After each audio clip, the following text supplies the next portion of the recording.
Hey everybody, it's Tripl-L and now let's talk Hajimete no Gal, the romantic comedy with a guy who gets with a girl and they actually are in a relationship and we see all the hijinks ensue. So yesterday was episode 3 and this episode pretty much featured Yame's friend and pretty much establishing her place in this story, establishing her place in Yame's life. Overall, I think the episode was enjoyable, and I think the series continues to be very enjoyable. Now, this episode took a few stylistic steps away from the previous 2 episodes that we had previously seen before. Actually, stylistic might not be the best word. It took a few gag steps away. There's a few little things that are happening a little bit differently, and instead we get, I think, a raunchier episode because of the way that things work.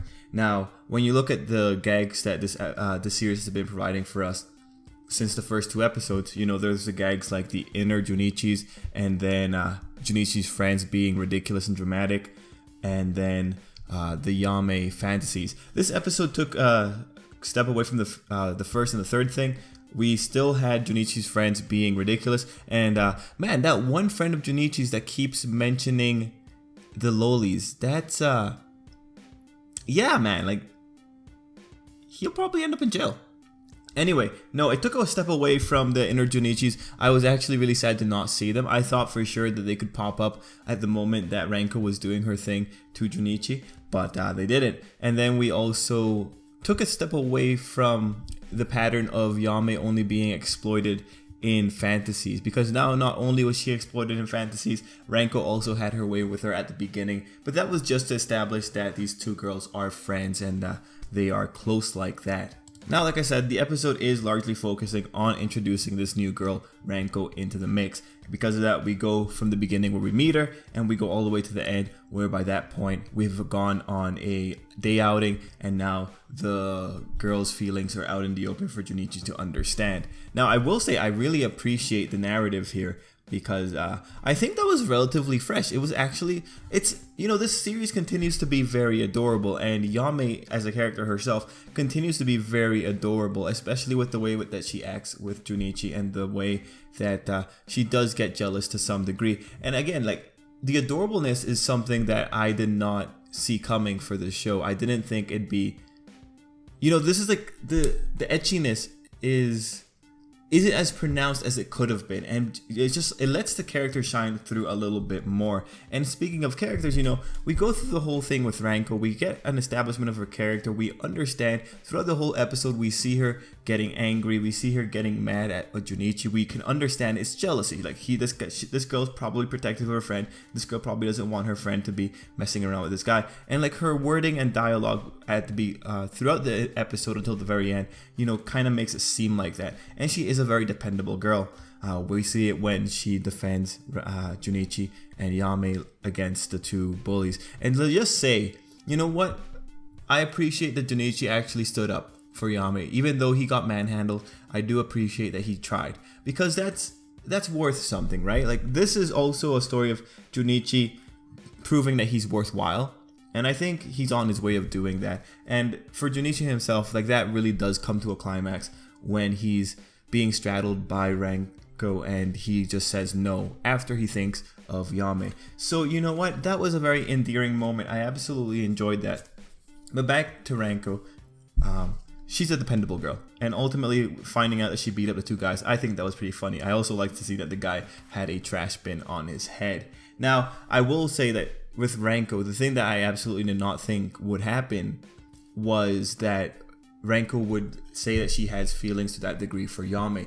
That was a nice big surprise. That was like, I understand. This girl's probably defensive about her friend.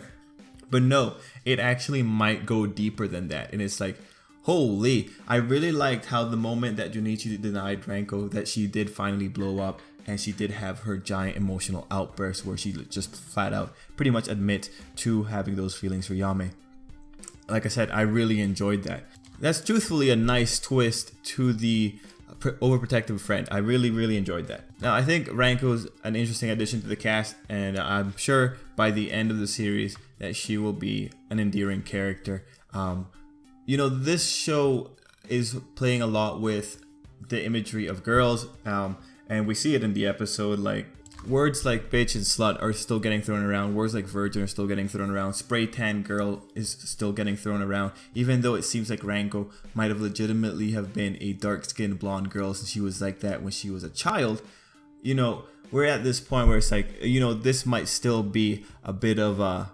It's playing with some images that I think appear in Japanese culture to some degree, and I do enjoy seeing how they're turning it around, because when you see these type of characters portrayed in other anime, it's usually not as flattering as Yame is ultimately making it look. Anyway, regardless, I'm excited to see Ranko more in the future. I'd like to see this whole dynamic with Junichi get fleshed out, because I think it's funny. The idea of this girl's best friend really hates her boyfriend because ultimately she likes her best friend.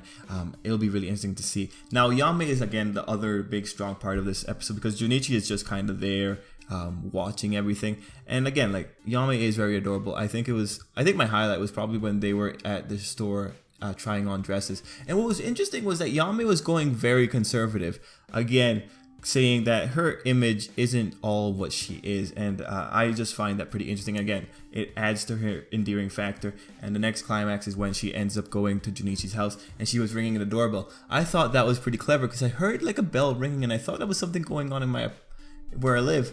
And then no, it was actually Yame ringing the doorbell, getting inside, and then she's like, no, like it was funny how she got jealous that she was invited inside. Ultimately, Yame believing in her friend so much that she sees a situation differently in spite of what it could have been, I think that's adorable, and I think that's pretty honest of Yame. I think that does show that the girl is a really nice girl at the end of the day. Now, let's see. What else do I really want to talk about? Yeah, I'm totally like in the Jonichi Yame boat. Like that's, yeah, I'm into it. Like thinking about it, Ranko really committed a lot of acts of sexual harassment here. Like hardcore. This was sexual harassment up the wazoo. If this was a workplace, she would have been fired. Only other thing I can think of is like she ripped his shirt. Man, if someone ripped my shirt, I'd be pretty pissed. But Junichi, we saw that he really can't do much against this girl, so what else can we say?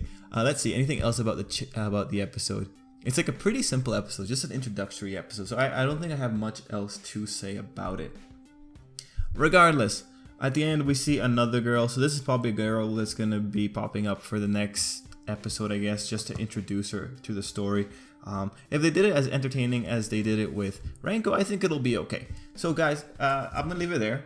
Thanks for watching. Overall, Hajimete no Gal is still focusing largely on Junichi and Yame, and then adding more factors into the relationship, such as the best friend. So I'm very excited to see where we go from here on out. So guys, thanks for watching, and until next time, I hope you have a great day. I hope you like this video, and yeah, see you in another video.